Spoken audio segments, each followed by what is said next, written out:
ഇന്ന് മലയാള മാസം 1-ാം തീയതിയായിട്ട് രാവിലെ തന്നെ പട്ടാഴിയമ്പലത്തിൽ പോയൊന്ന് തൊഴാമെന്ന് വിചാരിച്ചു. അപ്പോൾ എൻ്റെ മീനാക്ഷി കൊച്ചിന് 2 ദിവസം കൊണ്ട് പനിയാണ്. അപ്പോൾ അതുകൊണ്ട് തീരെ വയ്യ. ഇന്നലെ രാത്രി കൂടെയും വയ്യായിരുന്നു. എന്തായാലും ഞാൻ രാവിലെ അമ്പലത്തിൽ പോകാൻ വിളിച്ചപ്പോഴേ കുളിച്ചൊരുങ്ങി എൻ്റെ കൂടെ വന്നു. ഞാൻ രാവിലെ മുടിയൊക്കെ വെട്ടി ഒന്ന് സുന്ദരി കുട്ടിയാക്കി. ഇന്നലത്തെ മീനാക്ഷിയുടെ വയ്യാഴിക കണ്ടപ്പോൾ ഞാൻ വിചാരിച്ചു രാവിലെ ഇനി അമ്പലത്തിലൊന്നും പോകാൻ പറ്റാതെ ഇനി ഹോസ്പിറ്റലിൽ പോകേണ്ടി വരുമോ എന്ന് പേടിച്ചു. എന്നാലും അത്രയും വലിയ പ്രശ്നങ്ങളൊന്നുമില്ലായിരുന്നു. അങ്ങനെ ഞങ്ങൾ രണ്ടുപേരും കൂടെ രാവിലെ റെഡിയായിട്ട് അമ്പലത്തിലേക്ക് പോയി. ഭാഗ്യത്തിന് വീട്ടിൽ നിന്ന് ഇറങ്ങിയപ്പോൾ ഒരു ചാറ്റൽ മഴയൊക്കെ ഉണ്ടായിരുന്നെങ്കിലും അമ്പലത്തിൽ ചെന്നപ്പോൾ വലിയ മഴയൊന്നുമില്ലായിരുന്നു. അപ്പം ചേട്ടന് നമ്മുടെ ഇവിടുത്തെ എടവനക്കാവിൽ പോയി. ഇപ്പം ഞാനും മീനാക്ഷിയും മാത്രമേ അമ്പലത്തിൽ പോകുന്നുള്ളായിരുന്നു. അങ്ങനെ ഞങ്ങൾ ബസ്സിലാണ് പോയത്. ഞാനിപ്പം ബസ്സിൽ കയറിയിട്ട് ഒത്തിരി നാളായി. എനിക്ക് ബസ്സിൽ കയറാൻ ചെറിയ ബുദ്ധിമുട്ടുണ്ട്, കാലിനൊക്കെ ഇച്ചിരി പ്രശ്നമുണ്ട്. എന്നാലും ഇന്ന് വലിയ പ്രശ്നമൊന്നും ഇല്ലായിരുന്നു. ദൈവത്തിൻ്റെ അനുഗ്രഹം കൊണ്ട് വലിയ വേദനയും പ്രശ്നങ്ങളൊന്നും ഇല്ലായിരുന്നു. അങ്ങനെ നമ്മൾ അമ്പലത്തിൽ ചെന്ന് ആദ്യമേ ഒരു കടയിൽ കയറി എണ്ണയും തിരിയൊക്കെ വാങ്ങിച്ചുകൊണ്ട് അമ്പലത്തിലോട്ട് അങ്ങ് കയറാമെന്ന് വിചാരിച്ചു. അമ്പലത്തിൽ ഭയങ്കര തിരക്കായിരുന്നേ. മലയാള മാസം 1-ാം തീയതിയല്ലേ, ഒരുപാട് ആളുകളുണ്ടായിരുന്നു. പിന്നെ ചെറിയ ചാറ്റൽ മഴ ഉണ്ടായിരുന്നു. അങ്ങനെ ഞങ്ങൾ അവിടെ ചെന്നു. എനിക്ക് സത്യം പറഞ്ഞാൽ ആൾക്കാരുടെ മുമ്പിൽ വെച്ചൊക്കെ വീഡിയോ എടുക്കാൻ വേണ്ടി ഇച്ചിരി ചമ്മലൊക്കെ ഉണ്ട്. എന്നാൽ അത്യാവശ്യമായിട്ട് എടുക്കുന്നത് എന്തിനാണെന്ന് ചോദിച്ചാൽ അതൊക്കെ ഒരു രസമല്ലേ. അങ്ങനെ ഞങ്ങൾ ആദ്യം പോയി പൂമാലയൊക്കെ മേടിച്ചിട്ട് അമ്മയുടെ നടയിൽ പോയി തൊഴുതു. പിന്നെ അവിടെ ഗണപതി ഭഗവാന്റെ അടുത്തും നാഗദൈവങ്ങളുടെ അടുത്തും ശിവഭഗവാന്റെ അടുത്തും ഒക്കെ പോയി തൊഴുതേ. അപ്പോഴൊക്കെ ചെറിയ ചാറ്റൽ മഴ ഉള്ളായിരുന്നു. എന്നാലും നമുക്ക് തൊഴുന്നതിന് വലിയ പ്രശ്നമൊന്നുമില്ലായിരുന്നു. അങ്ങനെ തൊഴുതൊക്കെ ഇറങ്ങിയിട്ട് ഞാനും മീനാക്ഷി കുഞ്ഞും കൂടെ 2-3 ഫോട്ടോ ഒക്കെ എടുത്തു. പിന്നെ ഞങ്ങൾ അവിടെ കുറച്ച് സമയം കൂടെ ഒക്കെ നിന്നേ. അപ്പോഴും ആളുകൾ വരുന്നു, തൊഴുത്ത് പോകുന്നുണ്ടായിരുന്നു.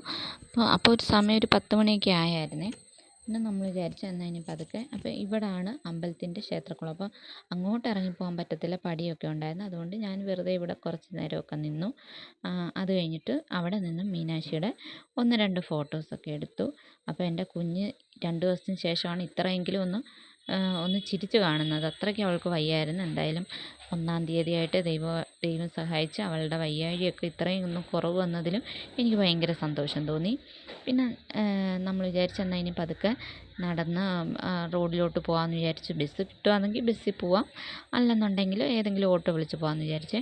അപ്പോൾ ഇന്ന് അമ്പലത്തിൽ കല്യാണങ്ങളൊക്കെ ഉണ്ട്. ഇനിയിപ്പോൾ ചിങ്ങമാസം ആയതുകൊണ്ട് ഇനിയിപ്പോൾ ഇഷ്ടംപോലെ കല്യാണവും പാലുകാച്ചൊക്കെ ഉണ്ടല്ലോ. അങ്ങനെ ടൂറിസ്റ്റ് ബസ്സും ഒക്കെ ഉണ്ടായിരുന്നു. അവിടെ നല്ല തിരക്കുണ്ടായിരുന്നു. അത് കഴിഞ്ഞ് നമ്മൾ പതുക്കെ റോഡിലോട്ട് നടന്നു വന്നപ്പോഴത്തേക്ക് ഓട്ടോ കിട്ടി. അങ്ങനെ ഞങ്ങൾ ഓട്ടോയിൽ കയറി ഇങ്ങ് ആറാട്ടുപുഴ വന്നപ്പോഴേ ആദ്യം നമ്മൾ കടയിൽ കയറി വന്നപ്പോൾ ചേട്ടൻ ഒന്നും കഴിച്ചിട്ടില്ലായിരുന്നു. അപ്പോൾ ചേട്ടനോട് പെട്ടെന്ന് വീട്ടിലോട്ട് വരണേന്ന് പറയാൻ വേണ്ടി കടയിലോട്ട് കയറി.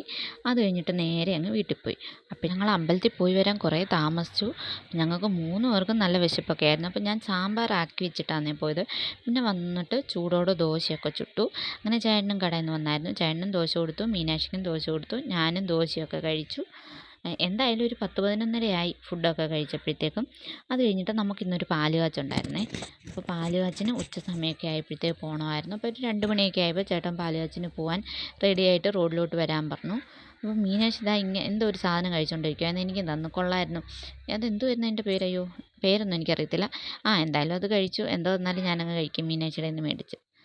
പിന്നെ നമ്മൾ അവിടെ നിന്ന് റെഡിയായിട്ട് ഒരു 2 മണിയൊക്കെ കഴിഞ്ഞപ്പോഴത്തേക്കും റോഡിലോട്ട് പോയി. അപ്പോൾ ചേട്ടൻ ഞങ്ങളുടെ പോകാൻ വിളിച്ച് ഒരു 10-15 മിനിറ്റ് കഴിഞ്ഞിട്ടാണ് ഞങ്ങൾ റോഡിലോട്ട് ഇറങ്ങി ചെന്നത്.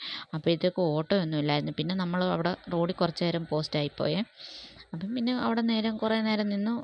4 മനുഷ്യരെ പോലും കാണാൻ ആ റോഡിലില്ലായിരുന്നു. പിന്നെ മീനാക്ഷി കടയിലോട്ട് ചാടി കയറി. മീനാക്ഷിക്ക് ഇതായി കിടക്കുന്ന ഓണപ്പന്ത് വേണം. അപ്പോൾ അതൊക്കെ ഒന്ന് നോക്കാൻ വേണ്ടി മീനാക്ഷി കയറിയത്. അപ്പം മീനാക്ഷിക്ക് പന്ത് വേണം.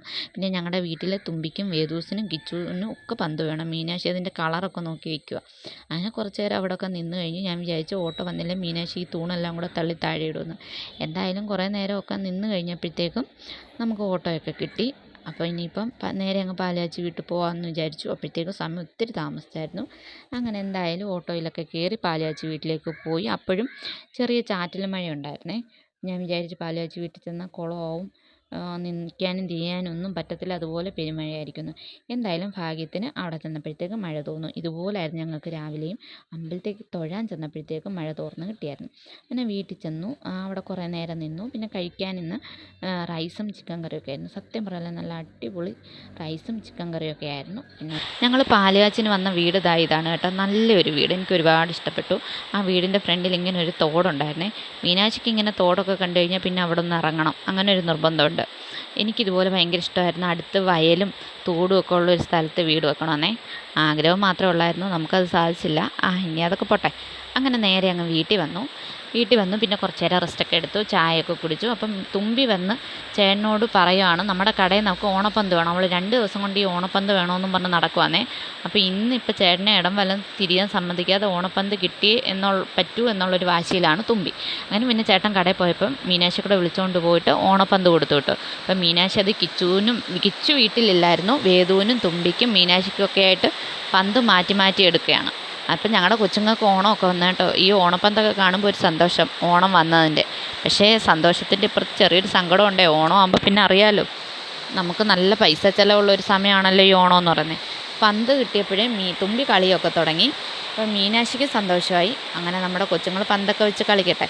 അപ്പോൾ ഇന്നത്തെ വിശേഷം ഇത്രയേ ഉള്ളൂ. വീഡിയോ ഇഷ്ടപ്പെട്ടെങ്കിൽ ലൈക്ക് ചെയ്യാനും ചാനലിന് സബ്സ്ക്രൈബ് ചെയ്യാനും മറക്കല്ലേ. അപ്പോൾ ഇനി പിന്നെ കാണാവേ.